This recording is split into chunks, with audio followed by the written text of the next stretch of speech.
দখলদার ইসরায়েলি বাহিনী এবং ফিলিস্তিন পুরোদমে যুদ্ধ চলছে, যার জেরে পৃথিবী এখন তৃতীয় বিশ্বযুদ্ধের দ্বারপ্রান্তে। দর্শক, আমাদের হাতে এসেছে ভয়ঙ্কর সব আপডেট আন্তর্জাতিক সংবাদ। প্রথমেই জানিয়ে দিব সংবাদ শিরোনাম। শত শত কোটি ডলারের অস্ত্র কিনছে তাইওয়ান, কড়া হুঁশিয়ারি চীনের। আমাদের লড়াই ইসলামের বিরুদ্ধে, মন্তব্য অস্ট্রিয়ান রাজনীতিবিদের। নিউ ইয়র্কের মেয়র বললেন, আমি ঘৃণামূলক বক্তব্য সহ্য করব না। ইউক্রেনে ইউরোপীয় বাহিনীর উপস্থিতি, ট্রাম্পের হ্যাঁ, পুতিনের না। অবশেষে ৬০২ ফিলিস্তিনিকে মুক্তি দিচ্ছে ইসরায়েল।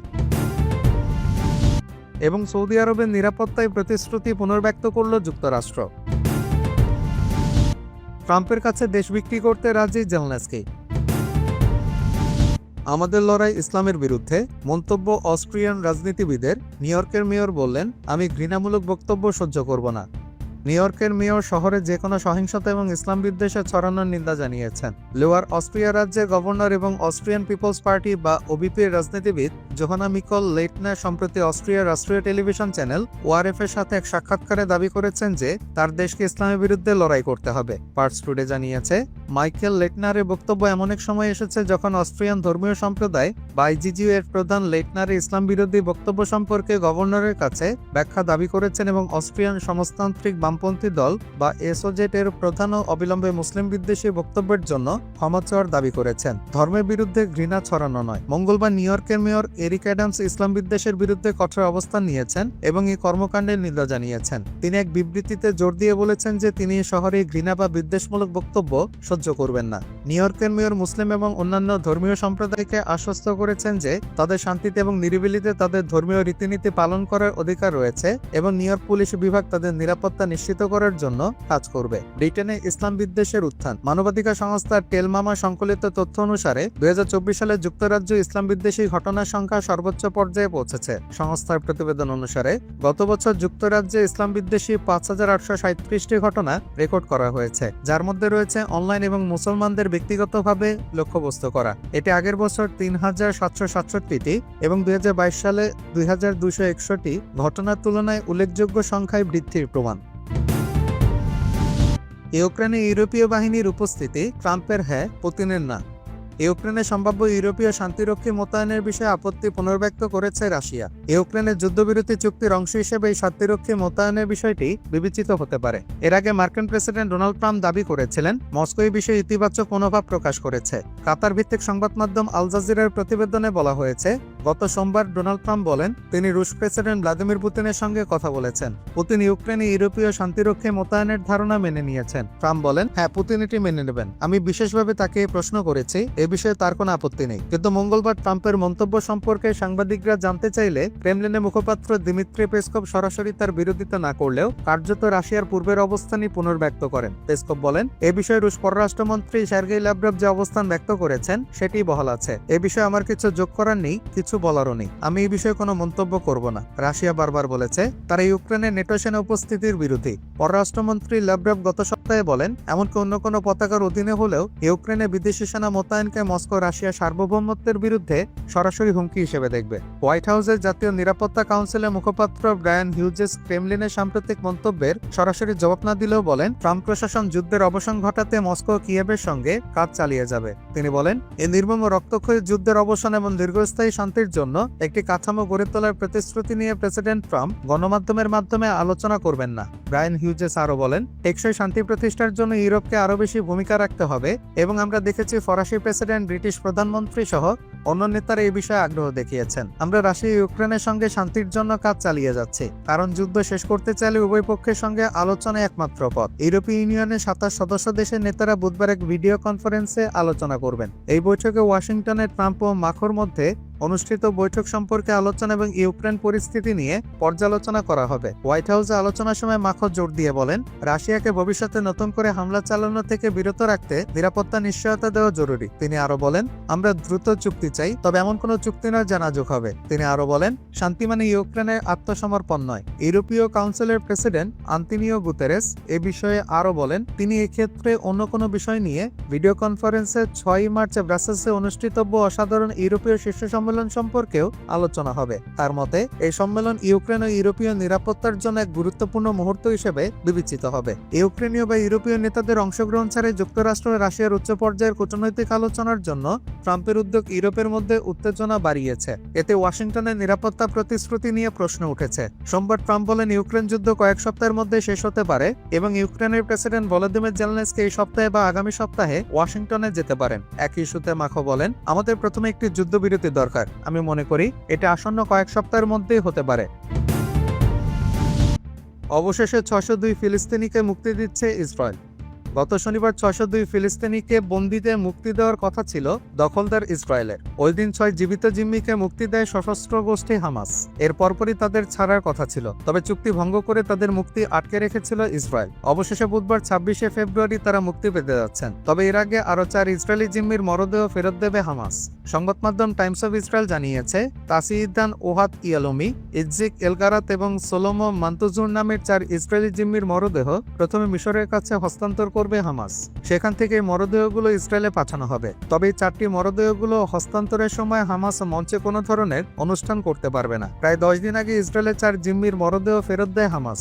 ওই সময় মঞ্চ তৈরি করে মরদেহবাহী কফিন প্রদর্শন করে সশস্ত্র গোষ্ঠীটি। এ নিয়ে আপত্তি জানায় দখলদার ইসরায়েল। এরপর শনিবার যখন 6 জীবিত জিম্মির মুক্তির পর 602 ফিলিস্তিনিকে মুক্তি দেওয়ার সময় আসে, তখন বেঁকে বসে দখলদার ইসরায়েল। দীর্ঘ 15 মাসের যুদ্ধের পর গত 19 জানুয়ারি থেকে হামাস ও ইসরায়েলের মধ্যে যুদ্ধবিরতি শুরু হয়, যদিও প্রথম থেকে এটি ভঙ্গুর অবস্থায় ছিল। এছাড়া যুদ্ধবিরতি শুরুর পরও গাজায় হামলা পুরোপুরি বন্ধ করেনি দখলদাররা। 19 জানুয়ারির পর থেকে তাদের গুলি অথবা ড্রোন হামলায় গাজায় আরও শতাধিক ফিলিস্তিনির মৃত্যু হয়েছে। শত শত কোটি ডলারের অস্ত্র কিনছে তাইওয়ান, কড়া হুঁশিয়ারি চীনের। যুক্তরাষ্ট্রের কাছ থেকে বিপুল পরিমাণ অস্ত্র ক্রয় তাইওয়ানের স্বাধীনতাকামী শক্তিদের রক্ষা করতে পারবে না বলে হুঁশিয়ারি দিয়েছে চীনা সরকার। বুধবার দেশটির সরকার নিয়ন্ত্রিত গ্লোবাল টাইমস পত্রিকার এক প্রতিবেদনে এ তথ্য জানানো হয়েছে। বেইজিং স্টেট কাউন্সিলের তাইওয়ান বিষয়ক দপ্তরের মুখপাত্র জু ফেংলিয়ান বলেছেন, তাইওয়ানের শাসক দল ডেমোক্রেটিক প্রোগ্রেসিভ পার্টি বা ডিটিপি যুক্তরাষ্ট্র থেকে 7 থেকে 10 বিলিয়ন ডলার মূল্যের অস্ত্র কেনার পরিকল্পনা করছে, যা মূলত ট্রাম্প প্রশাসনের সঙ্গে সম্পর্ক উন্নয়নের জন্যই করা হচ্ছে। জু আরও বলেন, সুরক্ষা ফি দিয়ে তাইওয়ানের স্বাধীনতাকামী শক্তিদের রক্ষা করা যাবে না। দাবার গুটি শেষ পর্যন্ত ত্যায্য গুটিতেই পরিণত হবে। গত 19 ফেব্রুয়ারি তাইওয়ানের নেতা লাই চিংতে বলেছিলেন, তাইওয়ান দাবার গুটি নয়, বরং দাবার খেলোয়াড়। এ প্রসঙ্গে জু বলেন, এই বক্তব্য রীতিমতো আত্মপ্রবঞ্চনামূলক এবং হাস্যকর। এখন তারা শত শত বিলিয়ন নতুন তাইওয়ান ডলার ব্যয় করে যুক্তরাষ্ট্রের কাছে আনুগত্য প্রকাশ করছে, যা তাইওয়ানকে একটি বারুদের পিপেতে পরিণত করেছে। চীনের মুখপাত্র আরও বলেন, এই ধরনের পদক্ষেপ তাইওয়ানের জনগণের জন্য দুর্ভোগ বয়ে আনবে, আর এটি তাইওয়ানের স্বাধীনতার জন্য বিদেশি শক্তির উপর নির্ভর করা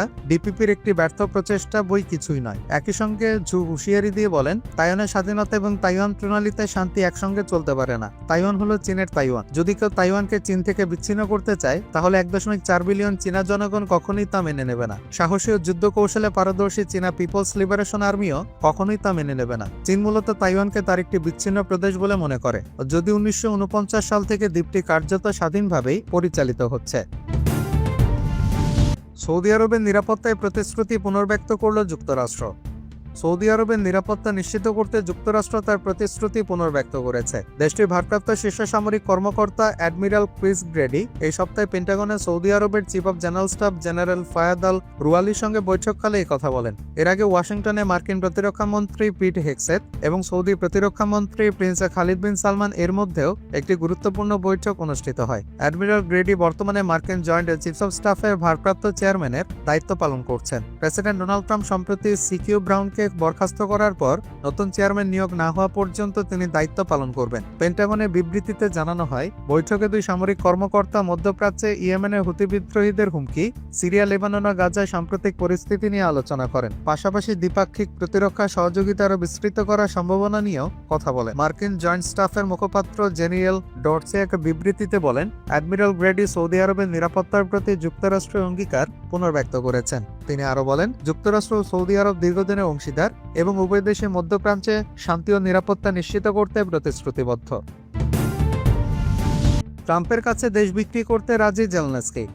ক্ষমতায় আসার আগে ইউক্রেন যুদ্ধ বন্ধের প্রতিশ্রুতি দিয়েছিলেন যুক্তরাষ্ট্রের প্রেসিডেন্ট ডোনাল্ড ট্রাম্প। রাশিয়ার সঙ্গে হাত মিলিয়ে সেই লক্ষ্যেই কাজ করে যাচ্ছেন তিনি। ফলে অনেকটা বেকায়দায় পড়েছে কিয়েভ। বেশ কিছুদিন ধরে যুক্তরাষ্ট্রের দেওয়া আর্থিক সহায়তার বিনিময়ে ইউক্রেনে খনিজ সম্পদের উপর অধিকার দিতে চাপ দিয়ে আসছিলেন ট্রাম্প। জবাবে জেলেনস্কি বলেছিলেন, আমি আমার দেশে বিক্রি করতে পারি না, কিন্তু অর্থের বিনিময়ে নিজের এই মন্তব্য থেকে সরে আসলেন জেলেনস্কি। বুধবার দ্য গার্ডিয়ানের প্রতিবেদনে উঠে এসেছে এই তথ্য।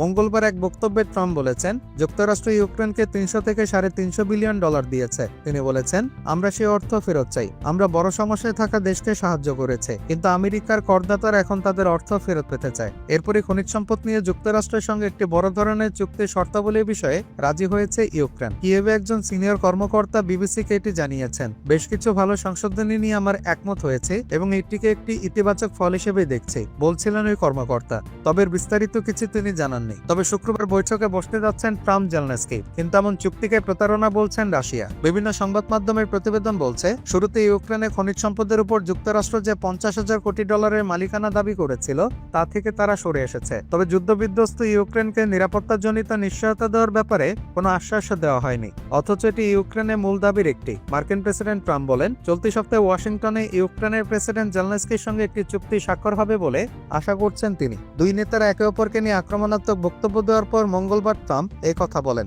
প্রেসিডেন্ট ট্রাম্প বলেছেন, চুক্তির বিনিময়ে ইউক্রেন লড়াইয়ের অধিকার পাবে, তবে চুক্তির বিষয়ে কোনো সমঝোতা হয়েছে কিনা তা নিশ্চিত করেননি তিনি। সাংবাদিকদের ট্রাম্প বলেন, ইউক্রেন খুবই সাহসী, তবে যুক্তরাষ্ট্রকে পাশে না পেলে, অর্থ সহায়তা না পেলেও, সামরিক সরঞ্জাম না থাকলে এই যুদ্ধ খুব অল্প সময়ের মধ্যে শেষ হয়ে যেত।